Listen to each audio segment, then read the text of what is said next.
So data, at the end of the day, is going to be at the center of all business decisions, whether it's around branding, pricing, competitive, CRM. It is the common thread that's just going to be the connective tissue to any marketing strategy.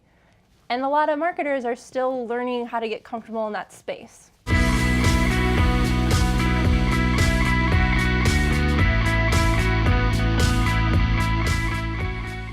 This is Velocitize Talks, and I'm Eric Jones. I'm here with Jessica Peltz-Zatulove, a partner with MDC Ventures. Jessica, it's great to have you. Thank you for having me. Excited to be here. You've worked both on the agency side, and marketer side of the business. How did you find your way into the venture capital world? Yeah, so like most people in venture, I have a winding path to get here. So I spent the first 10 years of my career on the customer side, mainly Zenith Media, where I was handling the print and digital strategy for dozens of brands, H&M, Gucci, Puma, 20th Century Fox, Verizon. But I was really fortunate to be running Verizon Wireless's integrated strategy from 2009 to 2012, which looking back on the industry was just such a pivotal time for mobile. And that's really what got me excited about emerging technology, mobile. I became the person at the agency that was tracking adoptions, tracking trends, pushing metrics for transparency purposes. I started getting involved in the startup ecosystem here in New York, started mentoring some different startups, bringing the different technology solutions to clients.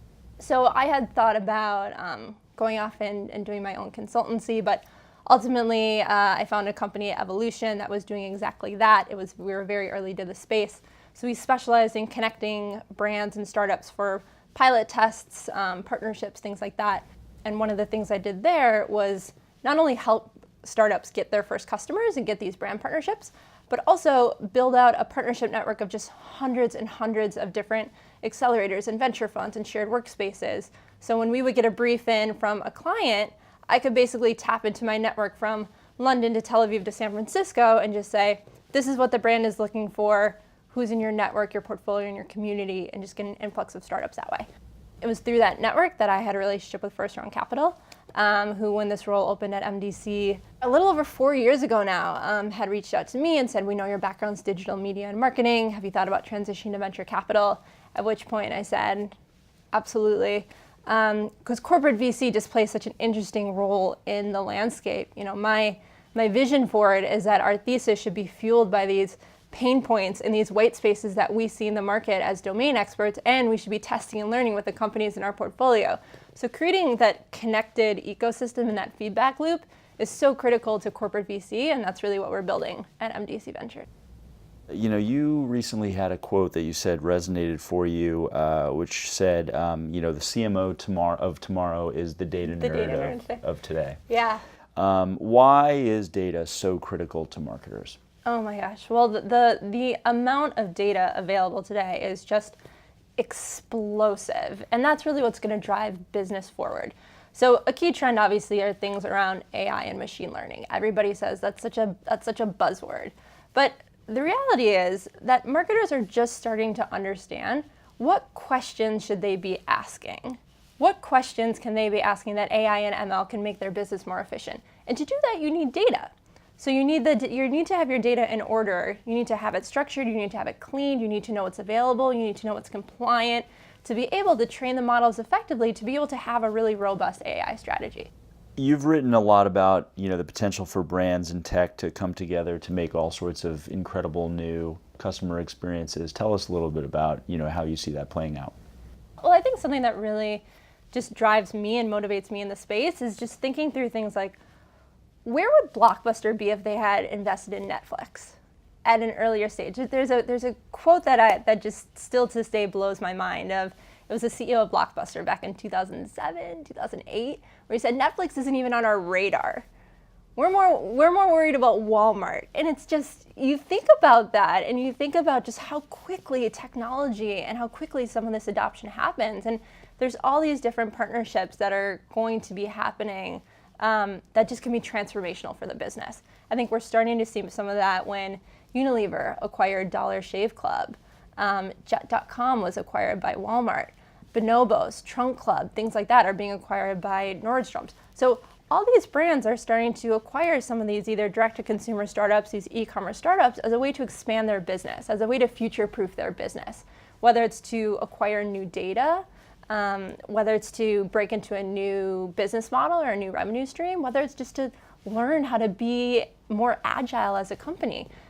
There's all these different connections between brands and startups, or early stage startups or late stage startups, that is going to ultimately help keep these brands alive for the next decade.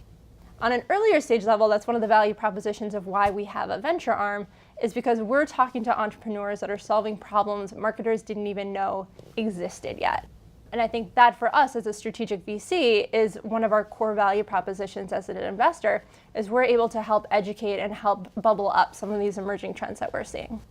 Tell us a little bit about MDC Ventures and what the advantage of a founder working with you would be versus working with a more traditional venture capital firm. Our corporate venture arm is to specifically focus on digital media and marketing tech companies that we believe are addressing the needs of the modern CMO.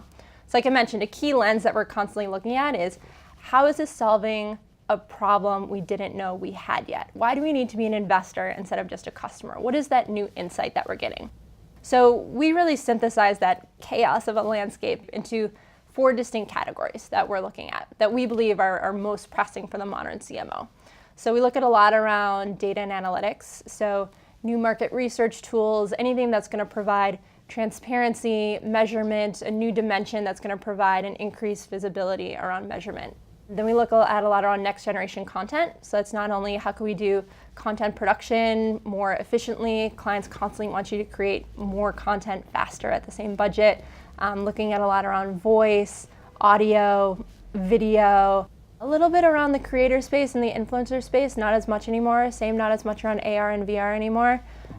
Looking at a lot around commerce. So this commerce convergence is just this fascinating transformation that we were seeing between direct-to-consumer brands migrating digital first, starting with community, starting with content rooted in data, and then moving towards brick and mortar. So how does that play out with Amazon tools? How does that play out with the retail space, reimagining the retail space, recommendation engines? And then we also look at things around decentralization and marketing, so blockchain. That is a really interesting nascent space, but it's one we believe is going to be increasingly important in the coming years. So how can we help to elevate that conversation with marketers, help them understand, what are the implications for your category? What are different use cases for your business? How can you be testing and learning with some of these categories? In terms of why founders want to work with us, so number one, we are the customer. So just from a perspective standpoint, we always encourage startups to have a balanced cap table. So institutional investors are absolutely important. They play a key role in building businesses in terms of deploying capital for follow-on rounds, things like that. As a strategic investor, we are the customer. So we can help you understand the customer workflow, how to price it, how to go to market, how to differentiate yourself. Those are really critical insights that sometimes the institutional investors don't have if they don't come from an operating background. So as we're in conversations with the founder, we can also flip back and forth to, well, this is how I would look at it if I was in the customer's shoes. Here's 15 people that you can stress test this idea with within our organization, but then let's also put our investor hat on and help you think through your next fundraise and how to tell your story better. We also have an advisory board that we scaled out because we're constantly looking to add value to our network partners and our clients. So we've scaled out an advisory board. We have 18 of our agencies participating, everybody from 72 and Sunny to Anomaly to Crispin and Porter to Assembly to Media Kitchen, that are all essentially hand raisers to say, we want to get involved with startups and founders and emerging technologies.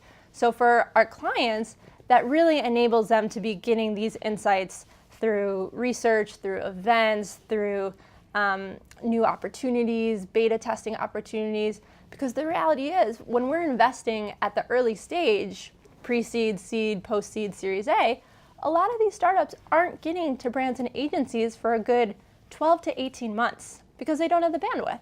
A lot of times they're pre-product, a lot of times they're pre-revenue, they're still figuring out and tinkering with their business model. So by having a venture arm, we're able to get access to these entrepreneurs well ahead of the competition. So for us as a competitive advantage, we see this as a huge value to our partners and clients. You sit in a very interesting spot, being able to, talk to founders all across the world. What are some of the technologies that you've seen coming down the pike that have you most excited for their potential to actually transform, the advertising industry? Yeah, so one that I'm most excited about now is actually in the Amazon space. And this is something where if we talk about breaking up the duopoly, Amazon is such a huge wild card right now. Right now, I believe they're doing something around $3 billion in revenue. They're projected to more than double that in the coming year. But the reality is it's a bit of a black box for marketers. There are so many different dynamic live levers that you need to understand as a marketer to advertise effectively on Amazon. It's your price, it's your inventory, it's your ratings and reviews, it's your delivery speed. There's all these different nuances to Amazon marketing that are just unknown to marketers. So I'm really excited about one of her most recent investments. It's called Gradient. It was started by the global operations lead at Amazon. So it's an enterprise software that basically just cracks open that box to help marketers understand, what is their market share? What is their digital shelf presence? That's a term a lot of marketers are still getting familiar with. And the reality is 55% of product searches now are starting on Amazon. So marketers need to understand, how do you tackle that space effectively with all the data to be able to really create attribution and drive sales? So this concept of the digital shelf is something that we've really been spending a lot of time on that we're really excited about. Back in the day, the goal for brands was to expand on that physical shelf. And oftentimes that sort of led to, a brand and then various sub-brands, so that you literally had more space. But you mentioned the digital shelf is very different. And we're not seeing those brand extensions there. Why do you think that is? Well, today there's not a lot of transparency there, right? So having new tools like Gradient is just going to enable you to have that visibility. I mean, you don't go into Walmart and say, okay, I'm going to buy an end cap. First, you have to understand who's there. What's my presence? What's my market share? What's my pricing? How do all these different levelers play into each other to create the most effective strategy? So having a digital shelf on Amazon, it's very different to understand. If I'm brand A, I type in my keyword, this is where I am. I might be at the top. Maybe it's a sponsored post, maybe it is. But then what if you just type in the category name or the vertical name? Where do you come up then? And just having some of that context is going to be transformational for marketers that can actually understand how to do it and understand what the role is of delivery speed, of having an Amazon choice badge. There's just all these different dynamic factors that are playing into a brand's presence in Amazon that marketers just haven't had to think about with Google because you're sending them to a static link.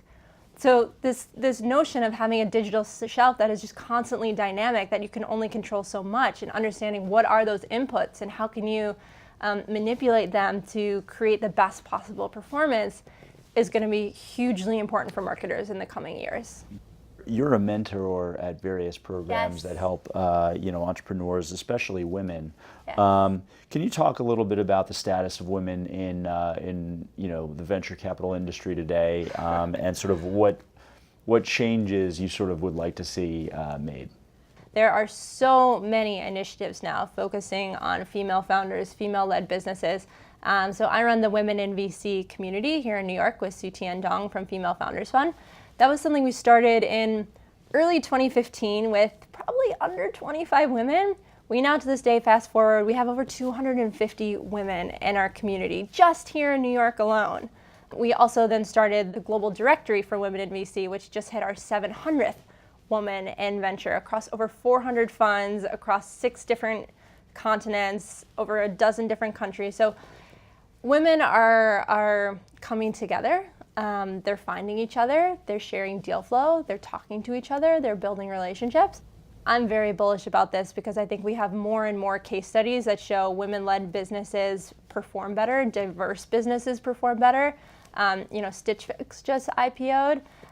There's just more and more case studies that are getting people more comfortable. But I genuinely believe that New York is the market that's going to change the balance in tech and help with gender diversity. And so I'm just going to keep championing it. Awesome. One of the questions we love asking is a book that you'd like to recommend to our viewers. Yeah. So I'm going to recommend a book not with the intention of making people wildly paranoid, even though that's what happened to me. But it's a book called Future Crimes by Mark Goodman. And the thesis is really, as more and more things become interconnected with IoT, with more and more data being exposed, there's a lot of benefits, there's a lot of positive benefits that can happen within society and for consumer insights.